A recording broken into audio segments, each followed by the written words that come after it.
Hello guys, তোমাদের আবার একবার স্বাগত জানাই আস্থা টিউটোরিয়ালের আবার একটা নতুন ক্লাসে। আমি তোমাদের জন্য যে ক্লাসটি নিয়ে এসেছি সেটি হলো ক্লাস 9-এর life science model answer paper number 1-এর শর্ট কোশ্চেন। সেটি হচ্ছে থার্ড সামেটিভে তোমাদের জন্য আমি মডেল অ্যান্সার পেপার নাম্বার 1-এর লাইফ সায়েন্সের শর্ট কোশ্চেন উত্তরগুলো নিয়ে এসেছি, যার পেজ নাম্বার হচ্ছে 359। এখানে তোমাদের অবশ্যই তোমাদের সম্পূর্ণ শর্ট কোশ্চেন উত্তরগুলো করে দেবো, তাই তোমরা অবশ্যই ক্লাসটি সম্পূর্ণ দেখলে অবশ্যই কোনো কিছু নতুন শিখতে পারবে। অনেক স্কুলে এখনও পর্যন্ত সেকেন্ড সামেটিভ শেষ হয়নি, অনেক স্কুলে শেষ হয়ে গেছে, তাই যে সমস্ত ছাত্রছাত্রী রিকোয়েস্ট করছিল তাদের জন্য এই ক্লাসটি মূলত। তাই তোমাদেরকে অবশ্যই বলবো ক্লাসটি সম্পূর্ণ দেখবে এবং ক্লাসের মধ্যে কোনো কিছু নতুন শিখতে পারে একটা লাইক করে জানাবে। এভাবে এরপর তোমাদের কোনো নতুন ক্লাসগুলো নিয়ে আসবো, সেগুলো দেখতে হলে অবশ্যই আমার চ্যানেলটিকে সাবস্ক্রাইব করে রাখবে। তবে প্রথমে আছে মডেল অ্যান্সার পেপার নাম্বার 1-এর গ্রুপ এ। একের দাগে ঠিক উত্তরটি নির্বাচন করো। আয়ের দাগে যে পর্বে প্রাণীদের নালিকাতন্ত্র দেখা যায়, অপশান সি পরিফেরা। মাইক্রোস্ফিয়ার মডেলে আবিষ্কারক হলেন অপশান এ ফক্স। বায়োলজি শব্দের প্রবর্তক হলেন ল্যামার্ক, অর্থাৎ অপশান সি। এরপর তোমাদের দেওয়া হচ্ছে ফ্লোয়েম কলার মৃত্যুকোষটি হলো অপশান ডি ফ্লোয়েম তন্তু। এরপরে 5 দাগে যে নাইট্রোজেনযুক্ত ক্ষারকটি ডিএনএতে পাওয়া যায় কিন্তু আরএনএতে পাওয়া যায় না, তা হলো থাইমিন। এরপরে 6 দাগে মানবদেহে আরবিসি কোন অঙ্গে ধ্বংস হয়, অপশান ডি প্লিহা।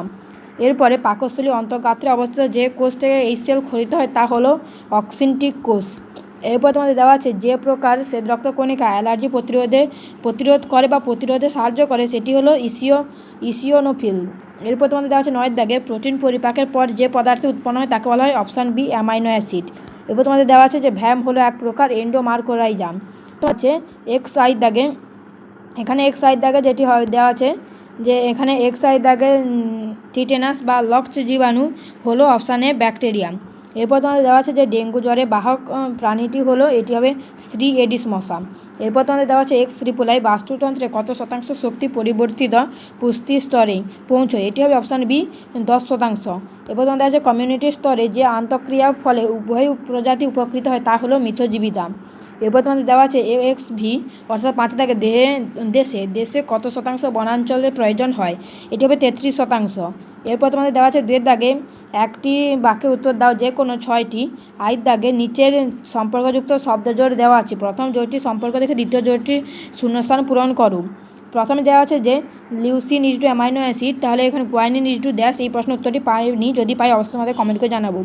এরপর তোমাদের দেওয়া আছে যে ট্যাক্সনমিক কথাটি কে প্রথম প্রবর্তন করে, ক্যারোলাস লিনিয়াস। এরপর তোমাদের দেওয়া আছে 3 দাগে কোন শ্রেণীর রক্তকে সার্বজনীন দাতা বলা হয়, ও গ্রুপের রক্ত কি। এরপর তোমাদের দেওয়া আছে আইভির দাগে সালোক সংশ্লেষ প্রক্রিয়ায় উৎপন্ন প্রথম স্থায়ী কার্বন ঘটিত যৌগটির নাম হলো পিজিএ, যা ফুল ফর্ম হচ্ছে ফসফোগ্লিসারিক অ্যাসিড। এরপর তোমাদের দেওয়া আছে যে 5 দাগে বি লিম্ফোসাইট কোন ধরনের অন্নাক্রমতার সঙ্গে যুক্ত, সহজাত অন্নাক্রমতা। এরপর তোমাদের দেওয়া আছে ভি আই দাগে মরুভূমিতে বসবাসকারী উদ্ভিদের পাতা কিসে পরিণত হয়, কাঁটায়। এরপর তোমাদের দেওয়া আছে যে যক্ষার টিকার নাম, এটা হবে বিসিজি টিকা। এরপর তোমাদের দেওয়া আছে যে বাস্তুতন্ত্রের সমস্ত শক্তির উৎস কী, এটি হবে সূর্য। এরপর তোমাদের দেওয়া আছে 3 দাগে শূন্যস্থান পূরণ করো যে কোনো 5টি। আই দাগে অধিক ডিম প্রদানকারী মুরগি হলো লেঘর্ন। এরপর তোমাদের দেওয়া আছে যে চিংড়ি ড্যাশ পর্বের অন্তর্গত, অর্থ্রোপডা। এরপর তোমাদের দেওয়া আছে যে লোহিত রক্তকণিকা গড় আয়ু 120 দিন। এরপরে দেওয়া আছে 4 দাগে ওবেসিটি বলতে বোঝায় আদর্শ ওজন অপেক্ষা বেশি ওজন, অর্থাৎ যাকে স্থূলত্বও বলা হয়। এরপর তোমাদের দেওয়া আছে যে প্রোক্যারিওটিক কোষের রাইবোজোমের প্রকৃতি 70S প্রকৃতির। এরপর তোমাদের দেওয়া আছে যে শ্বসন একটি ড্যাশ বিপাক্রিয়া, এটি হবে অপচিতি বিপাক্রিয়া। এরপর তোমাদের দেওয়া আছে যে একাধিক খাদ্য শৃঙ্খল পরস্পর সম্পর্কযুক্ত হয়ে গঠন করে ড্যাশ, এটি হবে খাদ্যজাল। এরপর তোমাদের দেওয়া আছে 4 দাগে ঠিক বাক্যের পাশে ঠিক আর ভুল বাক্যের পাশে ভুল চিহ্ন দেওয়া যে কোনো 5টি। এখানে তোমাদের ভুল বাক্যের পাশে ঠিক উত্তরটাও লিখে দেওয়া আছে।